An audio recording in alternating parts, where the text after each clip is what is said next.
구독자 20만 명을 보유한 뷰티 유튜버 꽁지가 고속버스 안에서 성추행을 당했다라며 가해자와의 대화 영상을 자신의 유튜브 채널에 게재했다. 꽁지는 5일 유튜브를 통해 3일 토요일 오전 11시 40분에 고속터미널역에서 출발해 동대구역으로 가는 고속버스 안에서 성추행을 당했다라고 밝혔다. 꽁지는 휴가철에 휴일이 겹쳐 버스 좌석이 마땅치 않아 친구와 앞뒤로 앉게 됐다. 모르는 남자가 창가 쪽 제가 복도 쪽에 함께 앉았다. 출발하고 1시간 반쯤 지났을까. 졸음이 쏟아지는 중에 오른쪽 가슴을 누군가가 만지고 있는 느낌이 들며 정신이 확 들었다라고 말했다. 이어서는 이것이 진짜인지 더 정확하게 판단하고 싶어 자다가 자연스럽게 깬 척 쫓아내기 위해 일부러 욕을 하면서 눈을 천천히 떴다. 옆에서 화들짝 손과 몸을 치우는 것이 확실히 보였다라고 주장했다. 꽁지는 한참 고민하고 괴롭고 정말 너무 몸이 떨려오고 수치스러워 참을 수가 없었지만 절대 티를 낼 순 없었다.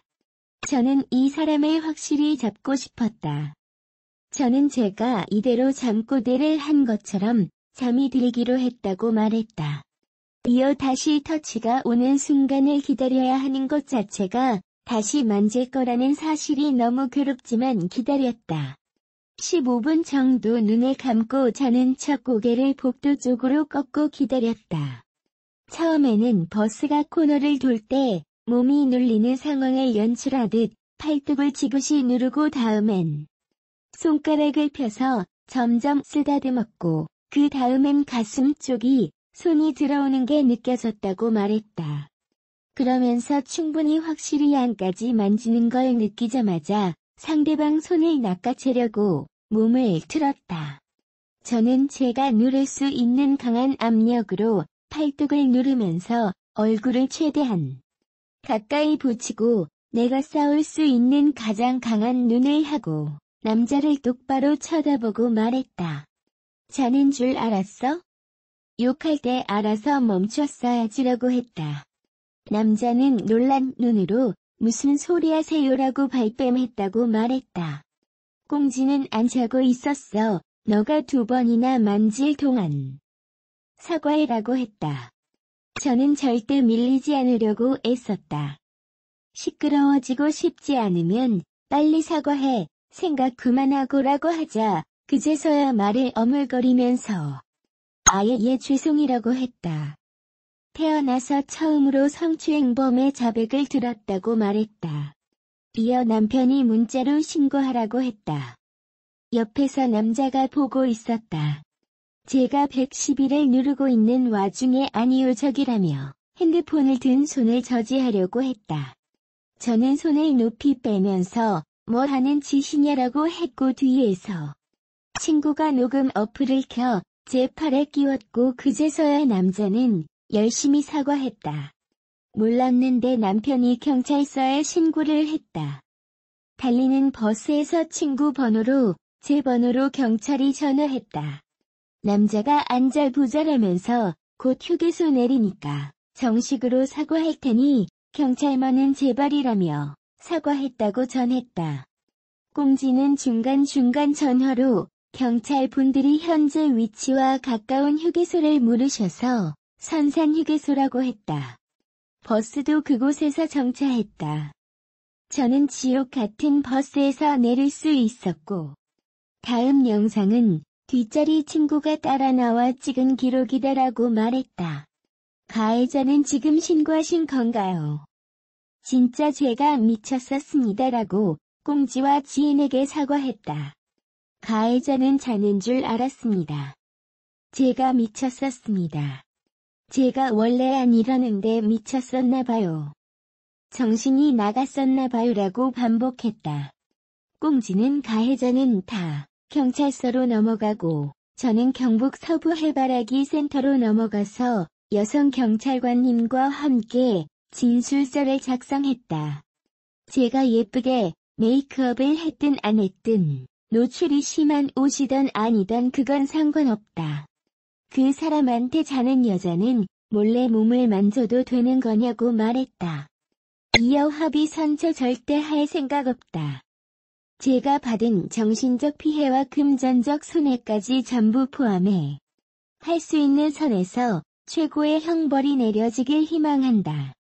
제 채널에 올려 더 많은 사람들이 볼 수 있게 공유해 어딘가 있을지 모르는 예비 범죄자들에게는 강한 경고를 피해자분들에게는 위로와 도움이 성범죄 사건 해결에는 충분한 선례가 되기를 희망하고 있다고 강조했다. 유튜버 꽁지가 14일 사청년과 미래와 주유랩이 공동으로 주최한 제2회 뉴미디어 크리에이터 육성 아카데미 행사에서 강연을 펼쳤다. 이날 행사는 크리에이터 활동에 관심을 둔 예비 크리에이터들을 대상으로 서울 여의도 국회의원 회관에서 진행됐다. 꽁지는 특유 재치 넘치는 말투로 유튜버 성장 일대기를 친근하게 풀어냈다. 지난 2015년 유튜브 크리에이터 활동을 시작한 그는 이후 꾸준히 활동을 이어가며 유튜브 구독자 20만 명, 총 조회수 3,800만 7월 14일 기준을 기록했다. 꽁지는 유튜버 초창기 시절과 관련해 누가 일반인 영상을 찾아봤겠어요. 그때 조회수는 200에서 300 정도였어요라고 처음부터 인지도가 높지 않았다고 회상했다. 이후 독특한 콘셉트로 점차 인기를 끌기 시작한 꽁지는 2년 전 업로드한 일본 여행 영상은 조회수 185만을 달성하기도 했다. 그는 하고 싶은 일들이 워낙 많았어요라며 일상, 여행, 개그, 제품 리뷰 등 그때그때 찍고 싶은 장면을 촬영하며 정말 많은 종류 영상을 올렸죠라고 폭넓은 영상 스펙트럼을 설명했다. 꽁지는 실제 꽁여행, 꽁웨딩 등 일상 유튜버로도 활발한 활동을 이어가고 있다. 꽁지는 강연 직후 이어진 질의응답을 통해 악성 댓글 대처나 유튜브 홍보 등 자신만의 비법을 미래 뉴미디어 크리에이터에게 전달하기도 했다. 한편 뉴미디어 크리에이터 육성 아카데미는 유명 크리에이터 특강 및 전문가 강연 등 총 13개 강좌로 이뤄졌다. 참여자 전원에게 수료증과 함께 봉사 시간이 지급되며 우수 수료자에게는 국회의원 공동명의 표창장도 발급된다. 유튜버 꽁지에 대한 궁금증이 증가 중이다. 유튜버 꽁지는 1992년생으로 27세로 알려져 있다. 유튜버 꽁지는 여성 뷰티 크리에이터로 메이크업, 화장품 리뷰, 여행, 일상 콘텐츠를 올리고 있다. 유튜버 꽁지는 꽁지라는 닉네임으로 짓게 된 계기는 학창 시절 별명이었다. 중학교 때 머리가 짧았는데 꽁지 머리를 하고 다닐 때가 많아 꽁지해라는 별명이 붙은 것. 꽁지는 2015년에 유튜브 크리에이터 활동을 시작했으며 현재 유튜브 구독자 20만 명, 총 조회수 3,800만을 기록한 바 있다. 꽁지는 유튜버 초창기 시절과 관련해 누가 일반인 영상을 찾아봤겠어요. 그때 조회수는 200에서 300 정도였어요라고 말한 바 있다. 이어 독특한 콘셉트로 점차 인기를 끌었던 꽁지는 2년 전 업로드한 일본 여행 조회수는 185만을 달성했다. 유튜브 구독자 17만 명, 페이스북 팔로워 4,000명, 인스타그램 팔로워 20만 명을 보유한 인기 뷰티 유튜버 꽁지가 자신의 팔로워와 함께 각 유형별 화장품을 분석하는 뷰티 오디션 B&B 챌린지 개최를 예고했다.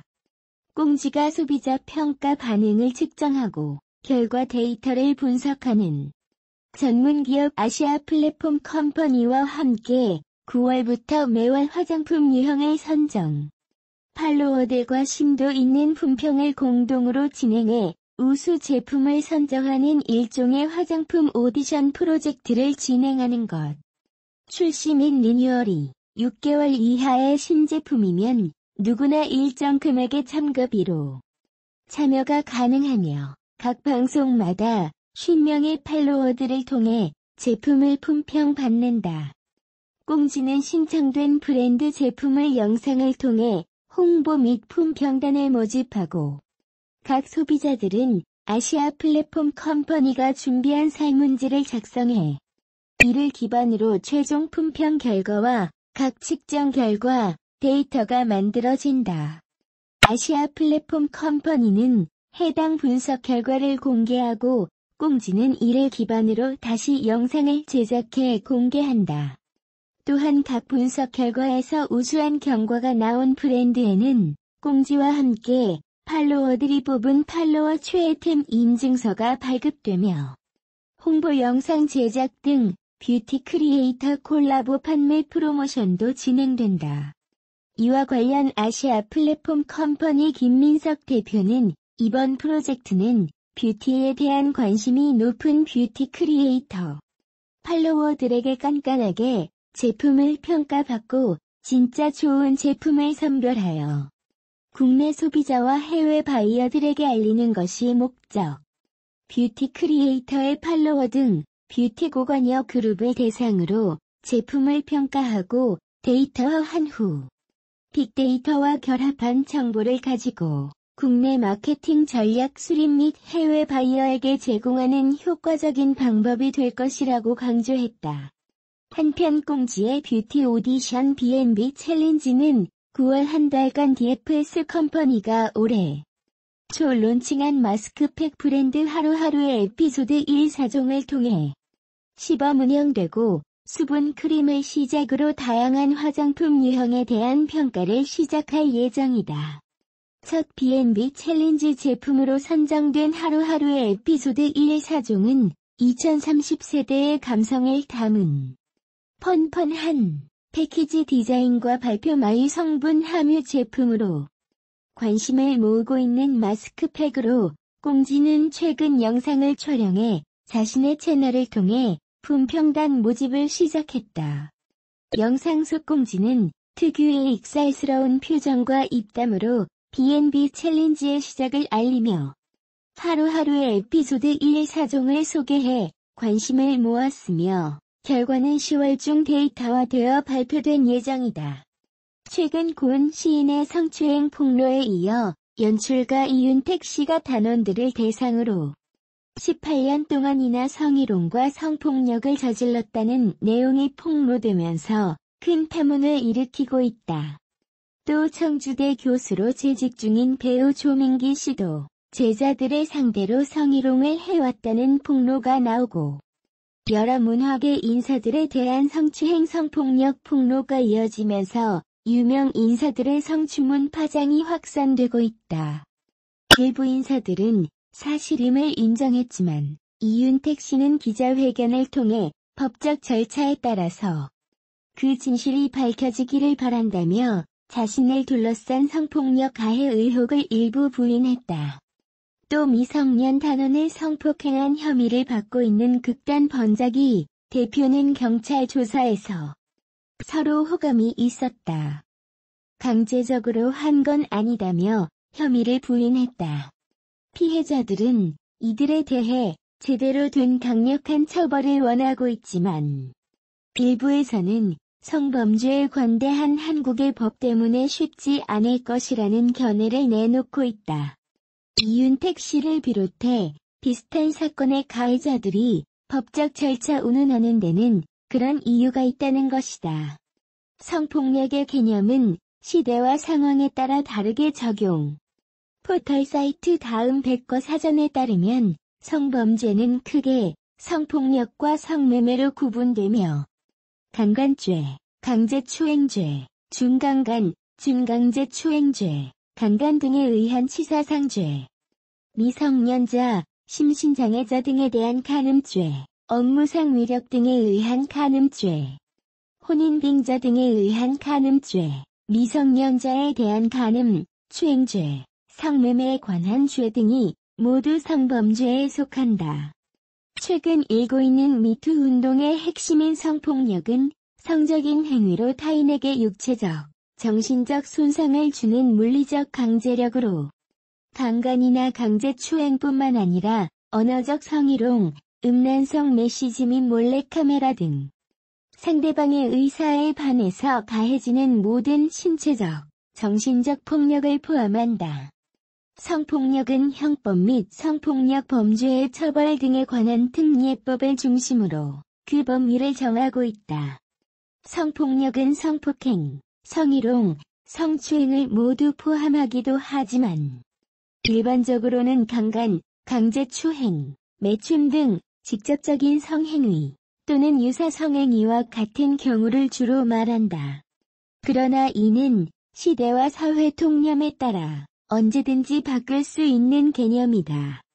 성희롱은 국가인권위원회법 제2조 3호 라목에 의하면 업무, 고용 그 밖의 관계에서 업무 등과 관련하여 성적 언동 등으로 성적 굴욕감 또는 혐오감을 느끼게 하거나 성적 언동, 그 밖의 요구 등에 대한 불응을 이유로 고용상의 불이익을 주는 언행이라고 정의되어 있다. 이외에도 남녀 고용평등법과 남녀 차별 금지 및 구제에 관한 법률에 그 근거를 두고 있다. 성추행은 성희롱과 혼용되기도 하는데 성희롱이 직장 내에서 일어나는 것에 초점을 둔 데 비해 성추행은 신체적, 언어적, 기타 암시적인 성적 굴욕감을 주는 행위를 통틀어 말한다. 성적 수치심을 느낄 정도로 강제로 신체 접촉을 하는 경우가 주로 해당된다. 업무상 위력 등에 의한 추행, 공중 밀집 장소에서의 추행도 포함된다. 검찰청 블로그 가장 최악의 성범죄인 성폭행은 상대와 동의 없이 강제로 성관계를 맺는 일을 일컫는다. 일반적으로 형법상 강간을 말한다. 성희롱은 형사처벌 적용 안 돼. 성폭력의 처벌은 형법과 성폭력 범죄의 처벌 등에 관한 특례법을 중심으로 규정하고 있다. 강간죄의 경우 3년 이상의 유기징역, 강간 등의 살인치사죄에는 사형 또는 무기징역이 선고되며 죄질에 따라 경감된다. 강간까지는 아니지만 형법은 폭행 또는 협박으로 사람에 대해 추행을 한 자 강제 추행과 사람의 심신상실 또는 항거 불능의 상태를 이용해 추행을 한 자를 10년 이하의 징역 또는 1,500만 원 이하의 벌금으로 처벌한다. 법원의 성폭력 범죄를 범한 사람에 대하여 형의 선고를 유예하는 때에는 보호관찰 처분을, 형의 집행을 유예하는 경우에는 보호관찰, 수강명령, 이수명령을 할 수 있다. 성폭력 범죄자는 처벌 외에도 신상정보 공개, 위치 추적 전자장치 부착 및 성충동 약물 치료 등의 명령을 받을 수 있다. 강간 등으로 유죄 판결이 확정된 사람은 신상정보 등록 대상자가 되어 성범죄자의 성명, 나이, 주소 및 실제 거주지, 사진 등이 공개되며 성폭력 가해자가 유죄 판결을 받거나 재범 위험성이 있다고 인정되는 경우 법원의 명령을 통해 신상 정보를 공개하고 공개 명령 기간 동안 성명, 실제 거주지, 사진 등을 고지 대상자가 거주하는 지역 주민 등에게 고지한다. 종종 사회적으로 이슈가 되는 성희롱은 형법으로는 처벌되지 않는다. 그리고 법률이 규정하고 있는 성희롱은 직장 내 성희롱과 아동 청소년 대상 성희롱이다. 그러나 성범죄의 특성상 성희롱은 성추행이나 명예훼손 등으로 형사상의 처벌을 받을 수 있다. 2013년 6월 19일부터 성범죄에 대한 친고죄가 폐지되었다. 피해자가 아닌 제3자의 신고로도 처벌이 가능하다. 조선일보는 2012년 9월 21일 우리나라와 각국의 성범죄 처벌법이라는 제목의 인포그래픽 기사에서 아동 성범죄가 해마다 늘고 있지만 솜방망이 처벌에 그치고 있다. 우리나라의 처벌 기준이 외국에 비해 가볍다는 지적이라고 보도했다. 그러나 영국 가디언은 지난해 3월 6일 국제 여성 인권 단체인 이퀄리티 나우가 세계의 성폭력 관련법을 분석한 결과 73개국에서 문제가 있는 것으로 드러나 충격을 안겨주고 있다고 보도했다. 또 지난 2014년 5월 이훈동 한국외대 법학전문대학원 교수가 검찰청의 연구 용역을 받아 수행한 성폭력 범죄에 대한 유럽 각국의 형량 및 형집행 실태 보고서는 우리나라는 미국, 영국, 독일, 일본 등 다른 선진국들보다 성폭력 범죄의 처벌과 관련된 법령이 많고 성폭력 범죄에 대한 법정형이 상당히 높다고 밝히고 있다. 그러나 이 보고서에서도 국민 2,000명을 상대로 설문조사한 결과 한국 국민 10명 중 9명은 성폭력 범죄에 대한 법원의 형량이 부적절하다고 느끼고 있으며 76.9%는 성폭력 범죄에 사형이 필요하다고 답하는 등 성폭력 범죄에 대한 중형주의를 바라고 있는 것으로 나타났다. 실제 기온이나 경제 지표보다는 체감 기온이나 체감 경기가 더욱 민감하듯이 성범죄와 같이 민감하게 반응하는 범죄 유형에서는 국민들의 느끼는 심각성이 더 중요하다는 설명이다. 법원의 성폭행범과 피해자의 결혼 주선하기도. 앞의 보고서에 따르면 우리나라에서 성폭력의 심각성을 본격적으로 인식하기 시작한 것은 1990년대에 들어서이다. 그 이전에 여성의 전화 등의 여성단체에서 성폭력의 문제를 제기했으나 성폭력이라는 관념도 뚜렷하지 않았고 비난의 화살을 성폭력 범주자가 아니라 피해자에게 돌리는 사회적 분위기 때문에 신고율은 2.2% 정도에 불과한 실정이었다. 1970년대에는 법원의 성폭행 사건 재판 과정에서 성폭행 피고를 피해자와 결혼을 시켜주기도 했는데 불과 20년 전인 1998년에도 여고생을 성폭행한 범인이 피해자의 부모와 추후 결혼에 합의했다는 이유로 집행유예 처분을 내리기도 했다.